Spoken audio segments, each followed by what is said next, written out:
हम बात करेंगे हमारे देश भारत का ज्योग्राफिकली जन्म कैसे हुआ। आज से करीब 20 करोड़ साल पहले हमारी धरती पर आज के दिखने वाले डिवाइडेड कॉन्टिनेंट्स नहीं थे। उस वक्त सिर्फ एक सुपर कॉन्टिनेंट या महाखंड हुआ करता था जिसे नाम दिया गया पेंजिया, और इसके चारों ओर सिर्फ एक महासागर था जिसका नाम था पैथालासा। और आज के सारे खंड इसी महाखंड पेंजिया में से विखंडित होके बने हैं। ये थियरी देने वाले वैज्ञानिक अल्फ्रेड वेगनर थे और उनका यह भी मानना था कि उसी वक्त उस महाखंड पे रेंगने वाले जीवों का विकास हुआ। दोस्तों, पृथ्वी के गर्भ में लगातार प्लेट्स खिसकती रहती है जिसके चलते धरती पर निरंतर बदलाव होते रहते हैं, लेकिन ये बदलाव लाखों या करोड़ों सालों बाद दिखाई देते हैं। और इन्हीं बदलावों के चलते आज के ये दिखने वाले कॉन्टिनेंट्स का जन्म हुआ और उनके साथ ही हमारे देश भारत का भी। अल्फ्रेड की थियरी के अनुसार प्लेट के सरकने से सबसे पहले पेंजिया सुपर कॉन्टिनेंट के दो भाग हुए, जिसके उत्तरी हिस्से को लारेंसिया और दक्षिणी हिस्से को गोंडवाना लैंड कहा जाता है। और इन दोनों के डिवाइड होने के बाद जो बीच में महासागर का पानी भरा और एक खाड़ी का निर्माण हुआ, उसे वैज्ञानिकों ने टेथिस सागर नाम दिया। पेंजिया में से अलग हुए उत्तरी महाद्वीप लारेंसिया में से आज के एशिया, यूरोप और उत्तर अमेरिका जैसे कॉन्टिनेंट्स बने, जबकि गोंडवाना लैंड में से दक्षिण अमेरिका, अफ्रीका, ऑस्ट्रेलिया और एंटार्क्टिका जैसे कॉन्टिनेंट्स बने।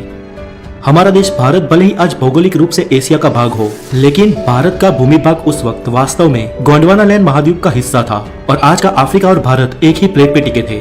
धीरे धीरे अंदरूनी प्लेट्स के सरकने से ये प्लेट्स भी अलग होती गई और भारत की जियोग्राफिकल प्लेट अफ्रीका से अलग होकर धीरे धीरे एशिया की ओर बढ़ने लगी। वो आज के लद्दाख हिस्से की ओर लगातार बढ़ती रही और एक समय इस प्लेट का एशिया के लद्दाख वाले हिस्से पे टकराव हुआ। दोस्तों, भूगर्भ में जब दो प्लेट्स का टकराव होता है तो भारी प्लेट नीचे की ओर सरक जाती है और हल्की प्लेट ऊपर उठ जाती है। उस वक्त भी ऐसा ही हुआ और आज के हिमालय का निर्माण हुआ। ऐसा कोई कम समय में नहीं हुआ, ऐसा होने में करोड़ों साल लग गए और आज की इस भौगोलिक भूमि का निर्माण हुआ। दोस्तों, आज भारत सिर्फ एक ही टेक्टोनिक प्लेट पे टिका है और लगातार ये भारत की भारी प्लेट हिमालय की ओर दब रही है और हिमालय दिन ब दिन ऊपर उठ रहा है। इसके साथ ही हिमालय के सारे पर्वतों की और माउंट एवरेस्ट की हाइट भी साल दर साल बढ़ रही है।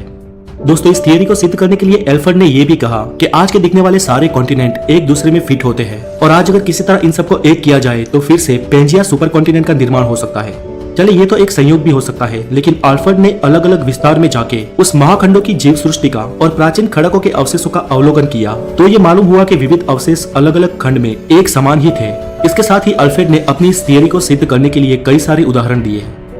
फ्रेंड्स, इस प्लेट्स के टकराव से भूकंप और ज्वालामुखी का खतरा रहता है। वैसे भारत में तो कोई खास सक्रिय ज्वालामुखी नहीं है, लेकिन हमारी इस एक प्लेट के सरकने से कभी कभी भूकंप के झटके महसूस होते हैं।